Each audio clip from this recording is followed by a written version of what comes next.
I don't know how to describe it except to say that, fortunately, we've become very close friends.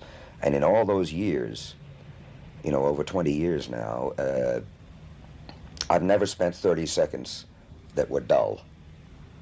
I was doing my first screen test ever, and Billy Wilder was the director. It was 7 Year Itch, the part eventually played by Tom Ewell with Marilyn Monroe. And I was a very argumentative stage actor. And I argued a great deal with Billy. I kept telling him that I felt rushed. It was awful, and it was a terrible experience. And then I saw The Rushes 2 days later, and it was perfect. I'll tell you one story about Billy, which I think is typical. About 4 months after we finished The Apartment, we were having dinner one night, and sitting at the bar, waiting for our table, Billy said, "Now I know how we should have done the picture." He said, "We should have given Lemmon some sort of infirmity, a clubfoot or something, and then he would have been a much more sympathetic character." And I said, "Nonsense. Then he becomes a voyeur, and the whole thing becomes much dirtier." But now by this time the picture is in release, it's a big success, but Billy's still rewriting it in his head and redirecting it a little too. He's exciting. I think that's maybe one of the greatest qualities about him as a picture maker and as a director. He's so exciting to be with. He gets you up. I don't care what kind of a mood you may be in. Vroom.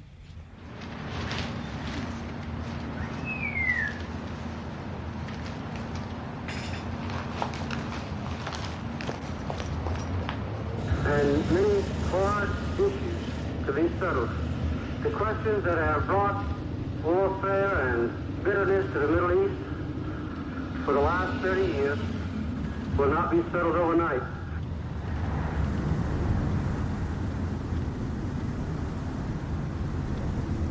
I thought a Hollywood director would have a bigger office. Isn't it too small for you? Well, it's small, but it's gemütlich, as we say.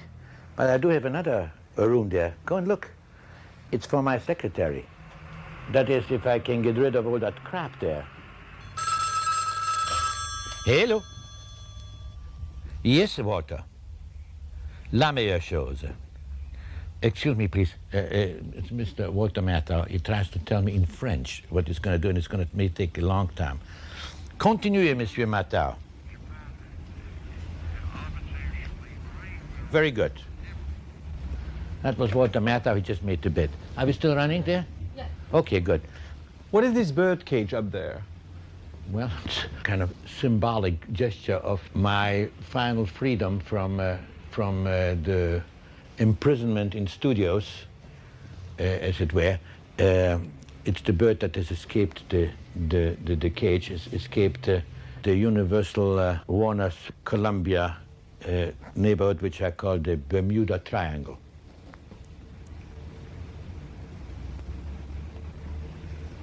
What is your next question? You were born in Austria, near Vienna, at the beginning of this century? That's correct, yes. Now, in order to kind of familiarize you with where I come from, you must, because I was born in 1906, and you must think in terms of Austria in those days. It was a huge monarchy of 56 million people, Austro-Hungarian monarchy, Czechoslovakia, parts of Poland, Yugoslavia. And my father, by profession, was an owner of hotels, railroad restaurants, coffee houses, spread through the entire old monarchy, which collapsed in 1918, as we know. And I was born in a small town. I was brought as a kid of 2.5 years old to Vienna. Went there to grammar school, then to high school, what you would call lycée. And the great endeavor of my father was, you know, when you have two sons, one will become a lawyer, the other one will become a doctor. Well, I had a brother. Neither did he become a doctor, nor did I become a lawyer. I became a newspaperman. Let's do another flashback, further back in time. How was the atmosphere in Vienna? Because it must have been a shock for you to this crumbling empire. I mean, do you have memories of Franz Joseph and Absolutely. I remember vividly the time during World War I. I was a little boy, but I, like everybody else, I would have to stand in line for sometimes 16, 18, 24 hours just for a couple of potatoes. You know, there was nothing to eat. It was sort of the end of the line. I remember vividly the revolution. I remember the decline of the Austro-Hungarian monarchy. And I also remember, to go back in time, I remember the Emperor Francis Joseph. I remember vividly a kind of an interesting moment. Emperor Francis Joseph died in 1916. And it was an enormous parade of the heads of other royal houses. A fantastic kind of show. I wish I could direct this thing with that many extras, that many black horses. And there was, in that black thing that was moving slowly down the streets of Vienna, there was a little white, a little boy in white. It was a Hungarian uniform of a Hanbit hussar with a white feather there. And that was Crown Prince Otto. And I envied that boy. My God, he one day will become the emperor of the Austro-Hungarian Empire. Of course, 2 years later, the whole thing was over and finished. And I remember years later, when I was working at Paramount, somebody came up and said, "Look, we have a visitor here." It was lunchtime, commissary kind of restaurant talk. And he is a countryman of yours, and would you like to meet him? And I said, "Who is it?" And they said, "That's Crown Prince Otto, this same very man, you know." And I said, "Sure." So I went to see him, and he was sort of, by this time, a middle-aged man, getting bald. He was here giving lectures at universities. And and there I said, that was my dream come true. I finally met the Crown Prince, but he was a Crown Prince no more. What kind of journalism were you doing? What type of topics were you covering? I was covering everything, to tell you the truth. I was doing sports, which was mostly football in those days. I was also doing some reportage of a criminal nature. I would do the dirty work. My job would be, for instance, to go to the parents of somebody who was a murderer, who had committed a murder, to ask for a photograph, or to somebody whose family had died in a fire, to ask. The very, very embarrassing thing for me. Did you meet famous people during your interviews? Yes, I remember one day, for the Christmas issue, they always had an enquete, one question which they put up to many famous people. And I had to cover some of those. The question then was, and I remember it vividly, was about a new philosophy of politics, something called fascism. And it was a question about Mussolini, and what does one think about Mussolini? And I was sent within one day. Here are the people that I covered in one day. They were Richard Strauss, they were Schnitzler, Freud, and Adler. And Freud, and that was of course the most interesting, and I'm being constantly asked about that little episode, you know, because they are really exploring every single second in his life. I remember that I arrived and I gave my visiting card to the maid. She said, "Professor Freud is having lunch." She says, "Please announce me." And I was there in the salon and was waiting, and I did see through a crack in the door, I saw the room with the couch, the famous couch, a very small couch, tiny, with a Turkish carpet kind of flung over it. And pretty soon Freud came out from the dining room with the napkin still around his neck, and he was kind of staring at that thing, and he says, "Are you Herr Wilder?" And I said, "Jawohl, Herr Professor." And he says, "You're with this and this newspaper?" And he says, "Jawohl, Herr Professor." And he says, "There's the door," and he threw me out because he loathed newspapermen. I have the feeling, talking with people of your generation and coming from Vienna and of Jewish origin, that maybe because of the anti-Semitism, there was not a love story between you and your native city. that people of Vienna preferred Berlin. Am I right? Well, it depends. You see, the younger ones, naturally, they preferred Berlin because that was the vibrant, modern city, especially the period where I lived there between 1927 and 1933. Those were 1926. They were the 7 great years, you know, of Bert Brecht and of Schönberg and of the Bauhaus, and things were happening.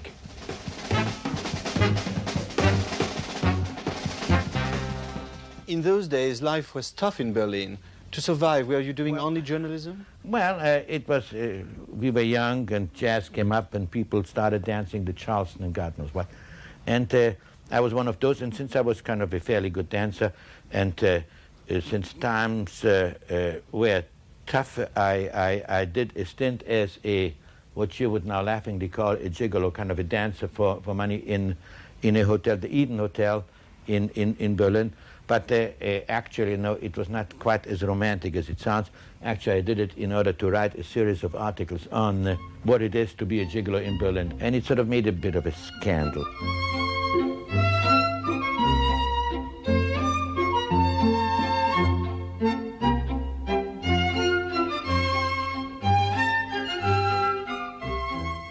I heard that you wrote dozens of scripts in Berlin. The most famous was People on Sunday, a forerunner of neorealism. Yeah, it was my first picture as a scenario, silent, mind you. One of the last of the silent pictures was 28, 29, and Robert Siodmak was the director. But it kind of gave me a foothold. I sort of started to become a professional scriptwriter, and I wrote many of the things there for UFA and other companies. Did you feel already the lure of America in Berlin? Naturally, everybody wanted to go to Hollywood, but it was the advent of Mr. Hitler that made us go into exile, which ultimately would lead many of us to Hollywood.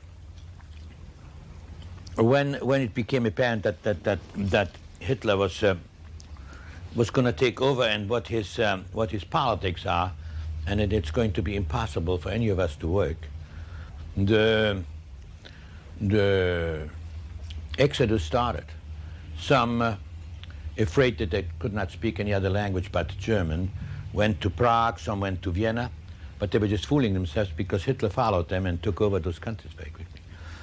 I myself, I went to Paris, and I spent about a year there in Paris, made one picture with Daniel Darieux, who was very, very young then, called Mauvaise Graine. Was it a comedy? No, it was a serious picture, kind of cinema verité, as you call it, about young, kind of Vitelloni-type kids who are stealing automobiles. Then you went to the US to write scripts. I went there and I never came back. How did you manage to stay and work there? You know, when you are a writer, when you are deprived of your language, you know, you're more or less you're dead. So I then just had to sit down and start studying English. I went to night school. I had I searched for very handsome young ladies who only spoke English. That is a great help. I listened to the radio. I kind of tried to make a living by writing stories in German, which were translated, and I sold a couple here and made a few $1,000s. And ultimately, I sold one of those to Paramount, and they gave me a little bit of a contract there. In those days, I'm talking now about 1934, all studios had a huge amount of writers under contract. We had to deliver, like, I think it was 11 pages every Thursday. We had to hand in 11 pages of script. And you were assigned to pictures, and you wrote 2, 3, 4 pictures. You were taken off pictures. You were rewriting pictures. It was like a great big assembly line, a factory. And the lucky break we got was that the head of the writers department, he had an idea of teaming me up with Charles Brackett. a novelist, very learned and elegant man. And he took us to see Lubitsch, who was making 2 pictures at the time. He was looking for people who could write a script on Bluebeard's His Wife, and that's the way we started. Subsequently, we stayed with Lubitsch for Ninotchka. I think working for Lubitsch was a very important step to improve your craft. Absolutely, enormously. Did you feel like many writers working in Hollywood at that time that the system was very constricting?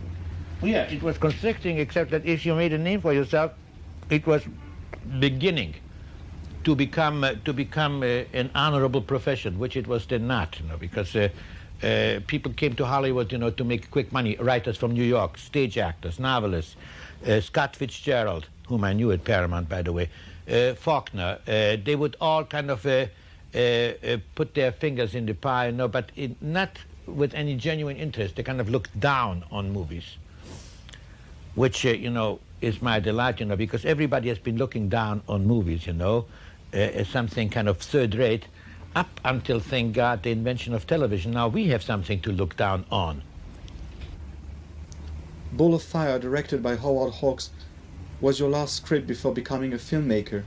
Yeah, I wanted to direct. In fact, I spent all of my time on the set with Hawks and watched him during the shooting. I didn't take any salary. I just took a little learning vacation. You wanted to go direct. into directing because you feel your scripts were betrayed, or you wanted to have more control? I wanted to have more control, and I just thought that directing was all the fun. Writing is misery, writing is sweat, writing is hard labor. The fun is to be on the set if you have a good script and capable, or if you're lucky enough to have outstanding actors. That's real fun, That's the thing to do. You mean the writing is the toughest part of the filmmaking? Well, so it's too much to do the toughest part, and somebody else does the holiday. It's like making the bed for somebody, and then he hops into the bed, and I go home, I remember at one time we had written a script for Mitchell Eisen and Arthur Hornblow, the producer, called Hold Back the Dawn, with Boyer and with Olivia de Havilland and Paulette Goddard and a slew of other actors. And the basic point of the script was, of the story, of the theme was, the Romanian gigolo who would like to get into the United States but doesn't have a visa. So he's now waiting for the quota number to come up in some lousy hotel in Tijuana across the border. And he was lying there on the couch, unshaven and disheveled, and there was a cockroach. I'm quoting the script now. A cockroach was trying to kind of climb up the dirty wall and onto a little mirror that was there. And he had a little walking stick there or something, and he would stop that cockroach anytime he wanted to get onto the mirror and say, wait a minute, where are you going? Have you got a visa? That was basically the scene. So I remember there was a restaurant across the street called Lucy's, and we went to lunch there, Brackett and I. And I ran into Boyer, and I said, what are you doing? He says, well, we're doing this scene in the hotel. He says, oh, yes, that scene with the cockroach, it's a good scene, isn't it? And Boyer said, yes, sir. You think it's a good scene? He says, we cut it out because I refuse to do it. I said, why?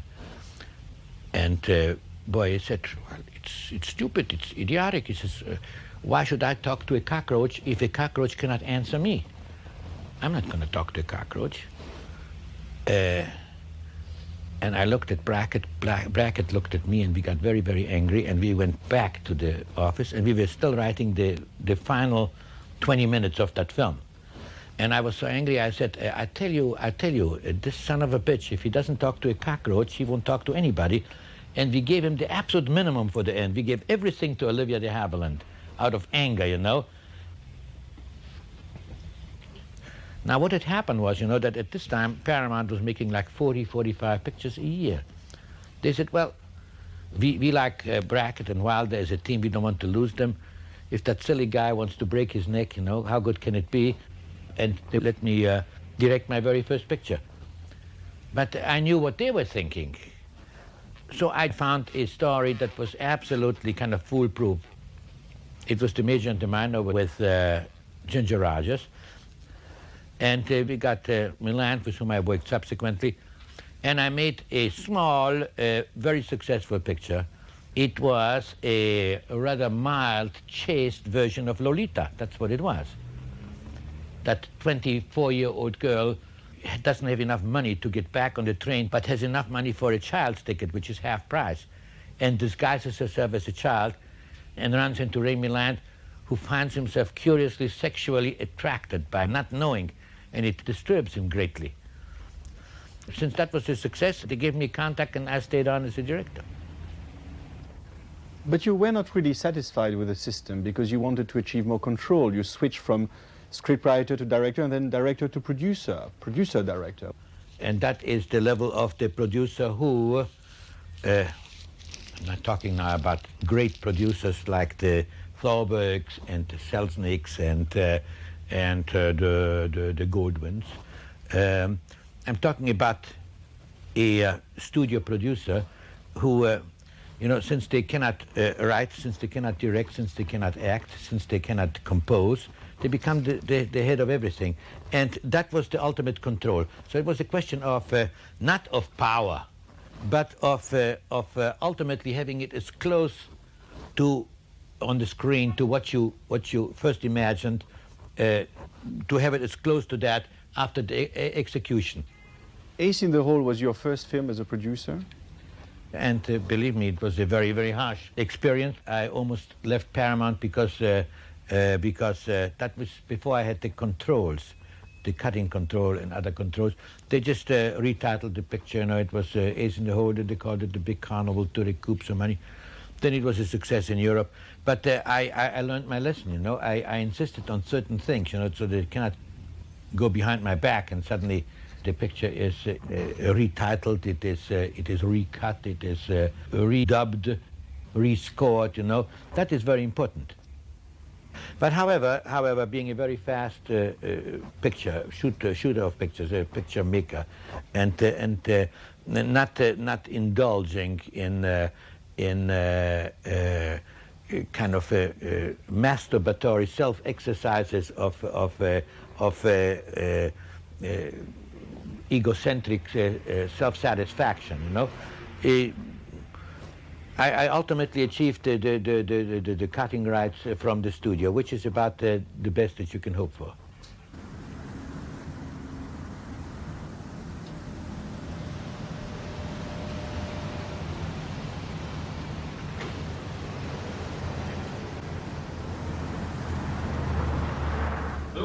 About 5% of the time, but just strikes out 5% of the time. Come on, Dodgers, hold him! Three and Christ's 2. sake, come on! Dodger runners will be off on the pitch with 2 out. Ferguson, Sutton, and Lopes out there. Over there is the airport, and this is where 20th Century Fox used to be. And this is the beach. This is where our house is, way out there. Now, how about the drink? Let's go inside, huh? There's a little kind of catapult and stuff, around Roman things, and my little Japanese dwarf trees. Come with me now, please. All right, now let's see. Here we have a couple of Picassos, and then we have a Javlensky, and a Vuillard, and a Braque, and a Chagall, and a portrait of Kandinsky by Gabriel Munter, another Javlensky. Then we have here the 2 nudes by Kirchner. Then we have another nude by Suzanne Valadon, a Dufy Promenade des Anglais, a blue Picasso, a watercolor by Renoir, another Picasso, and way in the corner there we have a Giacometti. And naturally in back of it, you know, other paintings where I don't even know where to hang them yet. When did you start collecting all those paintings? Oh, about 50 years ago, way back in Berlin. And I don't even consider myself a collector. I consider myself an accumulator. I have accumulated things, like a pack rat, you know. I cannot help myself. I just have that sickness. I've got to buy and acquire, and I've got too much stuff, and I've got it hidden under the beds and in closets and in warehouses. I just cannot stop buying. What does it correspond to? I don't know, greed, if you want to call it, or curiosity, or passion. But it is not an eclectic kind of, or let us say, not a Catholic kind of a collection. I also collect Japanese dwarf trees and glass paperweights and Chinese jar. You just name it, I collect it. But what is striking is that you tend to like extremely avant-garde or abstract painting, and we know that in matters of films, you are a classic. I don't think there's a contradiction. I really think that I am an adventurer myself. I do not mind progress. I do not mind something totally new, something revolutionary, if it makes sense and if it belongs. What I hate is what I would call the phony innovator, who to begin with is not an innovator at all, because they have done everything before in Russia and at the old UFA company in Berlin, you know. There's nothing really new. But people who kind of do crazy stuff in order to astonish the middle-class man, épater les bourgeois. I don't subscribe to that whatsoever. And yet, yourself, you shocked film people with The Lost Weekend by showing the drama of an alcoholic. At that time, they used to make light comedies on the subject. And in Ace in the Hole, you expose the methods of the yellow journalist who lets a man die for a scoop. And also, later, in Some Like It Hot... On Some Like It Hot, I had no difficulties whatsoever. There was some super sensitive critics, some, not many, who said Mr. Wilder finds it necessary to find comedy in transvestitism, having men dressed as women, or he digs deep into the old Charlie's Aunt cliche and so. But as far as the studio is concerned, I had no difficulties whatsoever. The vital thing was how Tony Curtis and I would look in the makeup when we were spending, as I mentioned earlier, 85% of the film, you know, dressed as girls and running around in drag.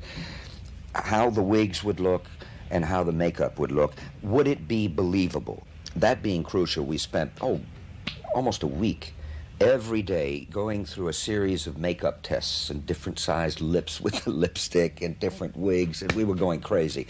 When we got, Tony and I, what we thought were the right makeups, Billy said, okay, he says, now, we were on the Samuel Goldwyn lot where we shot. He says, go to the ladies' room. And we said, what? He said, you go to the ladies' room. They're going to find out whether this works or not. He says, go to the ladies' room. So in we went. Boy, the flop sweat was flying. I was scared to death. I felt so embarrassed. But in we went. All the women going in and out accepted us. They just thought that we were extras or bit players doing a film, a period piece in which we would be dressed in these costumes. They thought we were women. And we came back and said to Billy, not one woman batted an eyeball. He said, that's it. Don't change anything. That's the way you're going to look. After the war, or just at the end of the war, you were one of the first directors in Hollywood who decided to shoot on location, to go into the streets for a Lost Weekend, Double Indemnity, and later Sunset Boulevard. Why was this? Lost Weekend, I wanted to catch the atmosphere of New York. I needed 3rd Avenue. At that time, there was still an elevator going up above. I needed that. It needed long, vast vistas of New York, of skyscrapers, of when he's going up 3rd Avenue, you know, trying to pawn the typewriter because he needs money for some more booze. Personally, just between you and me, you know, I much rather shoot inside a studio because I can control it. I don't have to fight the light, which is going all the time, the weather. The sun is going all the time. Or it starts raining, and then you reshoot for and then the sun comes out again. You know, you have no control, and you compromise. I'm embarrassed, to tell you the truth, and so are many actors, about shooting in front of a lot of people. I'll tell you a good story about it. Just care for another drink? Okay. Now, this is what happened. We were shooting 7 Year Itch with Marilyn Monroe. And you remember that famous shot? Do you remember the wind that is lifting her skirt? Well, we were all set up to shoot that thing, you know, on 59th and Madison, something like it. I had, in order to make sure that the skirt is being lifted, not only that there were 5 and ultimately 10,000 people, there were like, there were the electricians and the mechanics who were working the fan down below so that it would work, right? They accepted big bribes of people around. They all wanted to be underneath there and look up Marilyn's skirt. And we did it, and we did it, and it never quite worked, and people were heckling from the sidelines, you know, and people were running up for autographs, and it was very Embarrassing, I tell you. And Joe DiMaggio, who was at that time the husband of Marilyn's, you know, he was watching it, and he didn't like it very much, his wife making a spectacle of herself. And I didn't like the lack of control. I couldn't really get it right.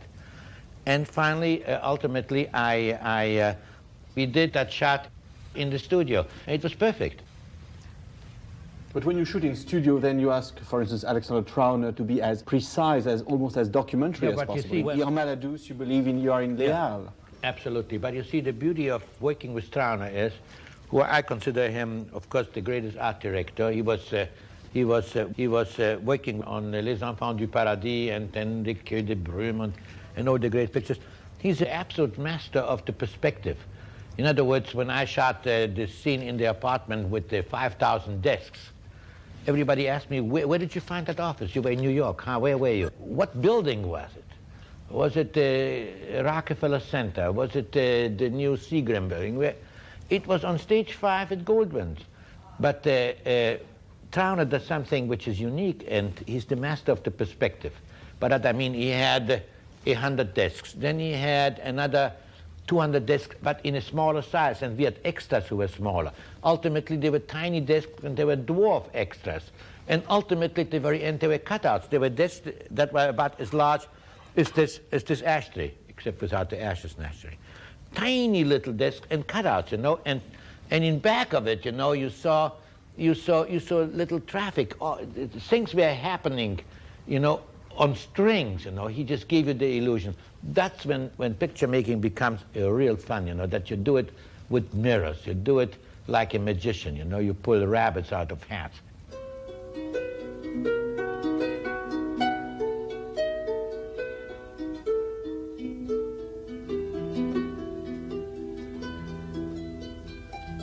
I would like to know the way you develop your script. How does it start? How you get your ideas, and which stages you go through? Well, you carry ideas with you all along, you know. You've got them somewhere in the back of your mind, in the drawers of your desk. Let's take, for instance, say, The Apartment. Now, I remember many, many years ago, I saw a beautiful picture by David Lean called Brief Encounter. It was the love affair between a married woman and a man, and in order to have their rendezvous of love, they used the apartment of a friend of this guy. That's where they met. Because they could not be seen, they could not go to a hotel or anything like that. And I always thought that the guy whose apartment they used was an interesting character. And I kept that in the back of my mind. I thought that would be a wonderful character by himself, touching and funny at certain moments. And years later, after we had finished Some Like It Hot, I wanted to make another picture with Lemmon. And I thought that would be the perfect cast for this character. But that's all I had, was just that one character and the theme of a man who is being exploited, or lets himself be exploited. A man who, upon coming home in the evening, crawls into, also he is lonely and a bachelor, crawls into a bed still warm from the lovers who had been there before.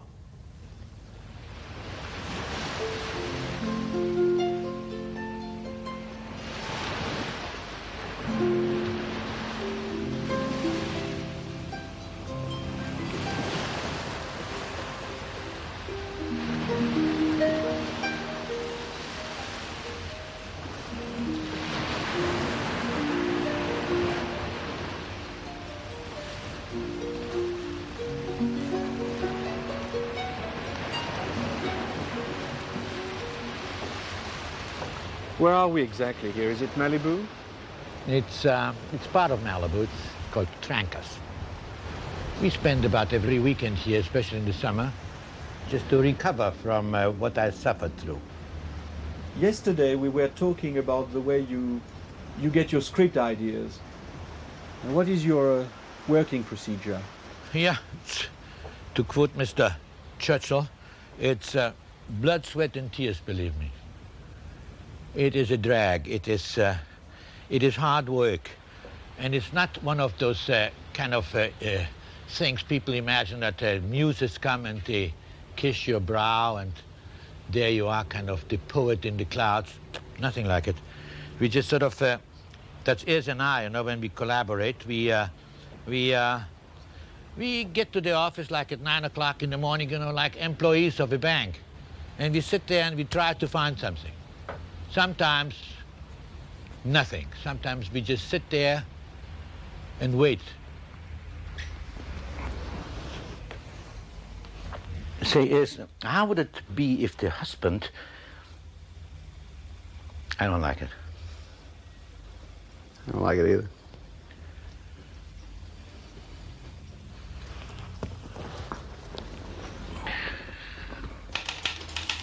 And sometimes the muse does come and kiss your brows, and we just go at it, and we write like 10, 12 pages a day.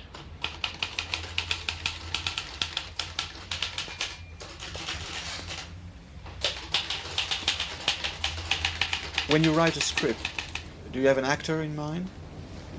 Most of the time. Certainly we know who the lead is going to be. When you prepare witness for the prosecution, you must know that Lawton is going to play the lawyer, and you write in a different way, knowing that it's going to be Lawton, and that Marlene Dietrich is going to be the wife of the I.A.L. We knew that. When we did Some Like It Hot, we started with Lemmon and Curtis, and we were hoping for Marilyn Monroe. We were not sure, but thank God we did get her. Now, I can't do Billy's accent, but anyway, all I know is that this crazy man sat down and he says, now look, he says, I've got this script here, and it concerns the St. Valentine's Day Massacre, and you are a musician, and the other fellow there with you is a musician, and you witnessed the St. Valentine's Day Massacre, and what you got to do is you got to dress up and join an all-girl orchestra, because now they know that you've seen it, and they may come, and they're going to kill you, and so for 85% of the picture, you're going to run around in drag, kid. You want to do it? And for some insane reason, I said yes. And on the set, how do you work with them? Do you give them a lot of free rein? Of course, it must be different with different actors. Absolutely. It's very, very difficult to make a set rule, you know.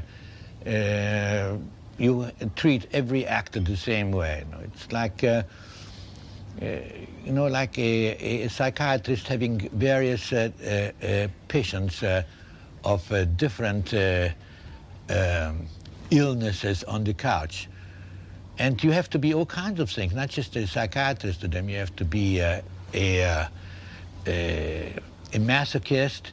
You have to be an SS man. You have to be a father confessor priest. You have to cuddle them. You have to be sweet to them, be very severe with them. It just depends, you know. They're all, thank God, they're all human beings with different problems.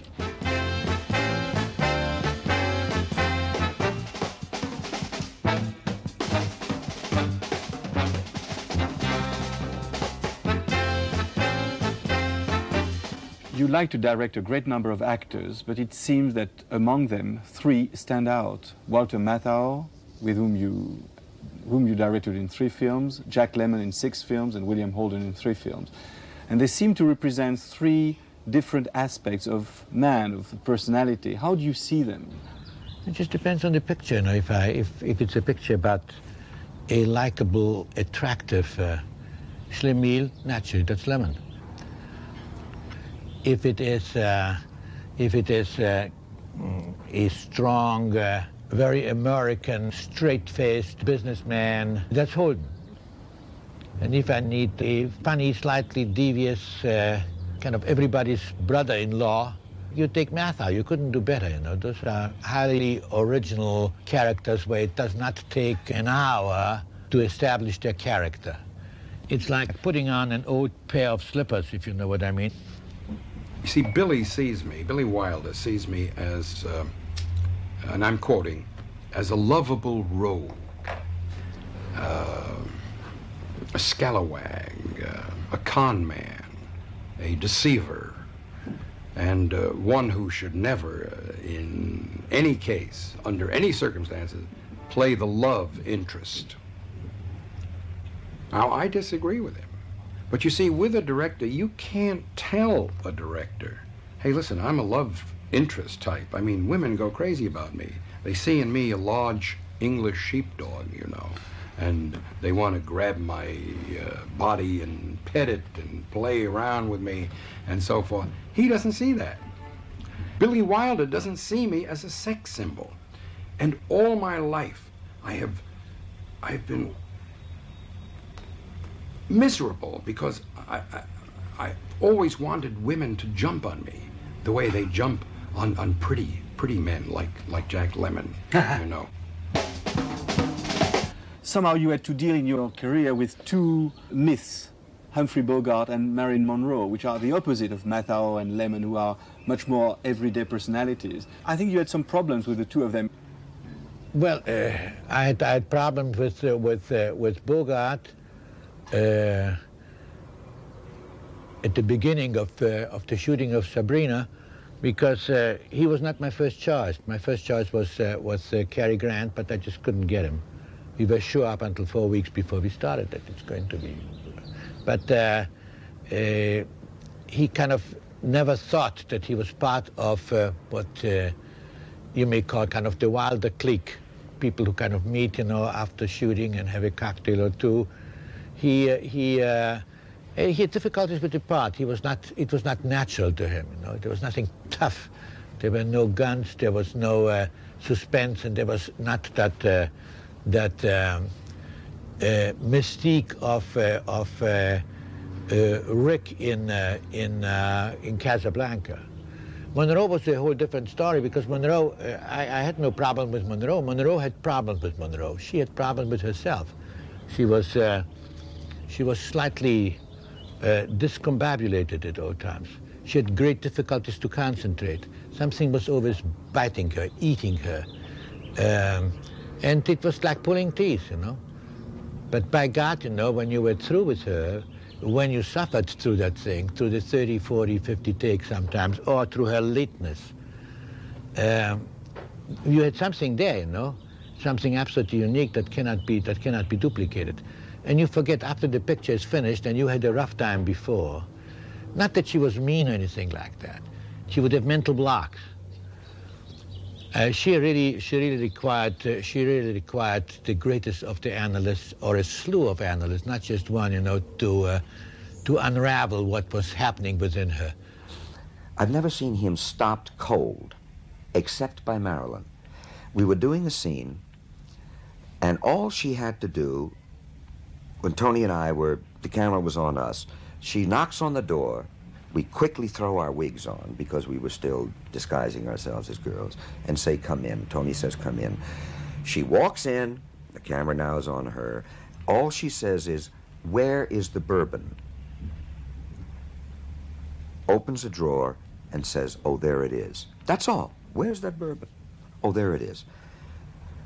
Well, about take 28, Billy had given her every single conceivable piece of direction. He, when she stopped again, went forward and said, well, okay, Marilyn, possibly if you... And she interrupted and said, Billy, don't talk to me now. I'll forget the way I want to play it.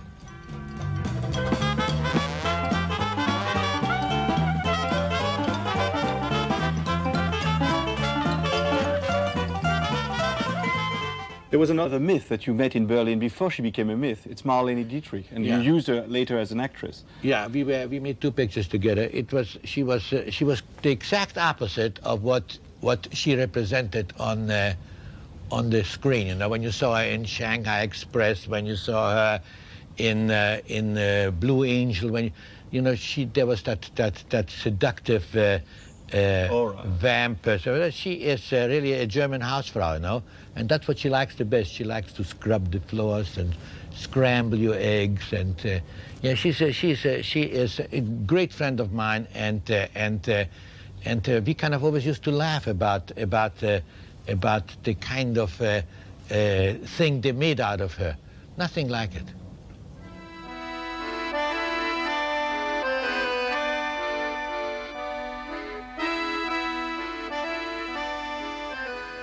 When you went to shoot, for instance, after the war, Foreign Affair, how was Berlin, since you had left it 15 years before? Oh, it was a totally different world. But I had been in Berlin long before that. In 1945, I came to Berlin when I was with the army.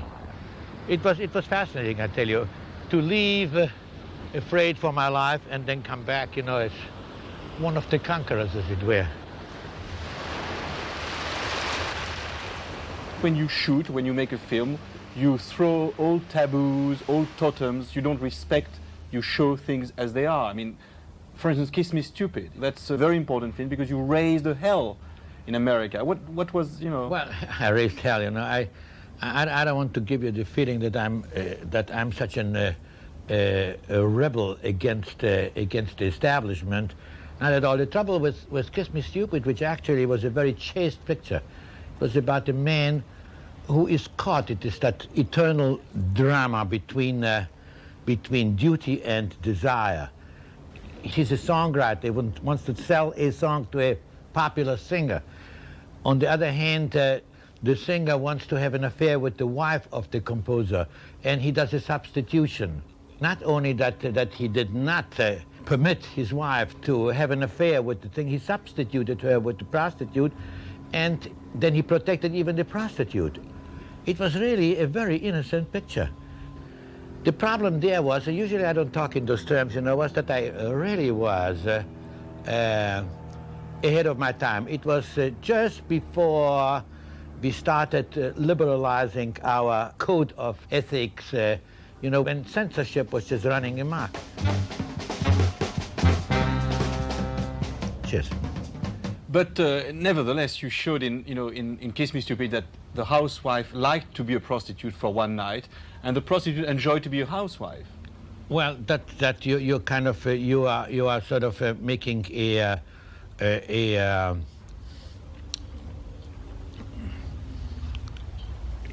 kind of a parallel sort of thing, which makes which makes you such a good newspaper man.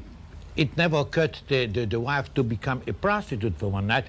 She was crazy about that particular singer, Dean Martin. She wouldn't have minded to have had an affair with him, but not really a prostitute. And the prostitute, played by Kim Novak, she was a nice girl. Nothing wrong with her. You also broke political taboos. When you made Ninochka, you were far in advance of its time. It was when you wrote Ninochka, it was a lightweight comedy, but it told everything about the trials and the purges in Russia. And 30 years later, you did 1, 2, 3, 25 years later, which was a film about anticipating the whole Russian and American connections, business connections. Coca-Cola. 1, 2, 3 rose a hell too. I mean, it was attacked by both left and right. Isn't that nice? I love it, to irritate everybody. Ultimately, naturally, they're going to put me against this cellophane wall and shoot me from both sides. The communists, the capitalists. I love it. Why did 1, 2, 3 raise such a hell? It did not. 1, 2, 3 didn't raise any hell. Didn't raise enough hell. If it raised a lot of clamor, it would have been a bigger box office hit. No, the trouble was that on 1, 2, 3, the trouble was that while we were shooting the picture, which played West Berlin, East Berlin, and the endeavor of the Coca-Cola colonialism, it was a comedy. Everything seemed to be easy and fun and gay, and then all of a sudden, in the middle of the film, while we were working, trouble started, there were too many people from East Germany escaping into West Berlin and West Germany, and they closed the border. They put the wall up, and it ceased to be a comedy setup anymore. And the picture was not what we expected it to be. But it seems that for you, the Russian people have not, today, I mean, the communists have not a great sense of humor. Don't you feel attracted by trying to tease them a little? Well, maybe I'm very primitive, you know, but gaiety, you know, is not their forte. I guess they have clowns in their circuses. They have dancing bears. They have kangaroos who play soccer, and people are screaming with laughter. But that's not my idea of having a sense of humor. And I will tell you one little anecdote about a Russian sense of humor. We were in Berlin and we were shooting 1, 2, 3, and they invited us to the East German film club called Die Möwe, the Seagull.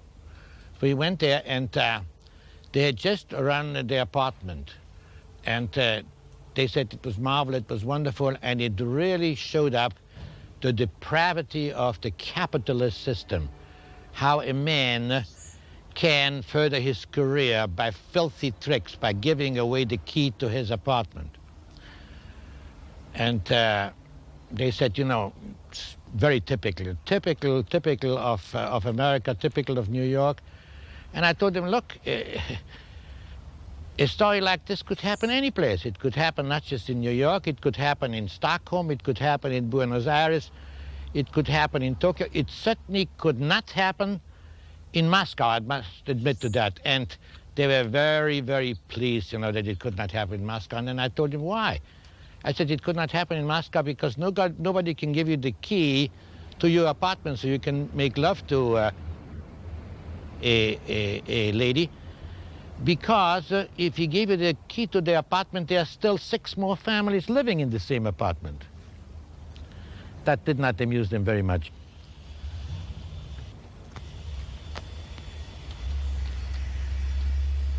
You ran out of questions, huh? No, Just as well.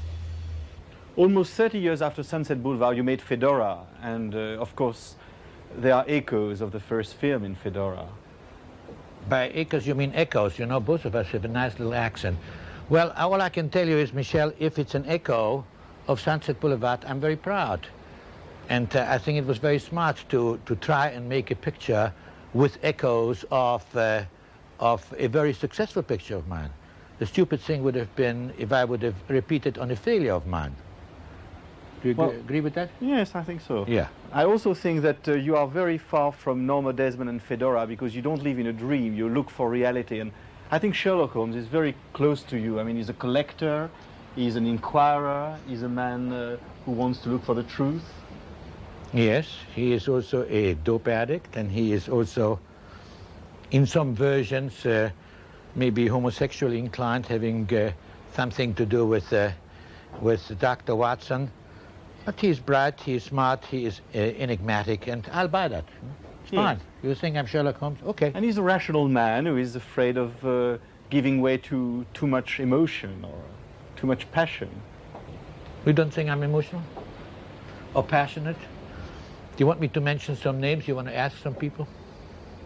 Well, I think in a way that your later films, like precisely Sherlock Holmes and Avanti, have a more mellow mood and more romanticism. Don't say that. That scares me. I must stop that. I don't want to be known as that.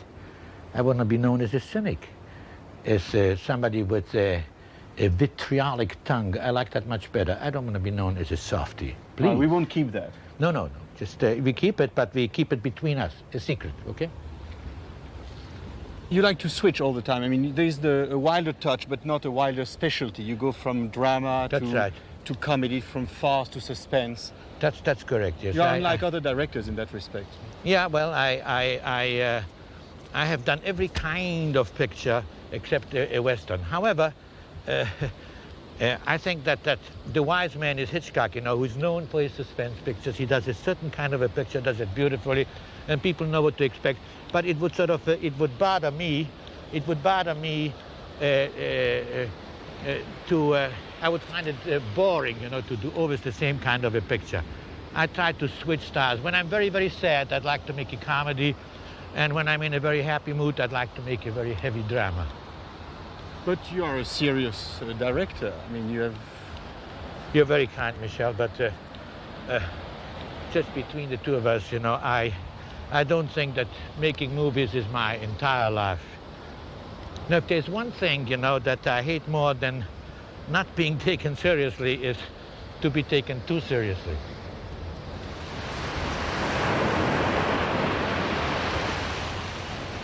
And when you say that I'm searching for truth, and so on, so you French sure know how to flatter somebody. I'm just trying to make a living. Get 2 hours of film, and I don't really give a shit whether how true it is, how great it is. Just get it over with. Print that.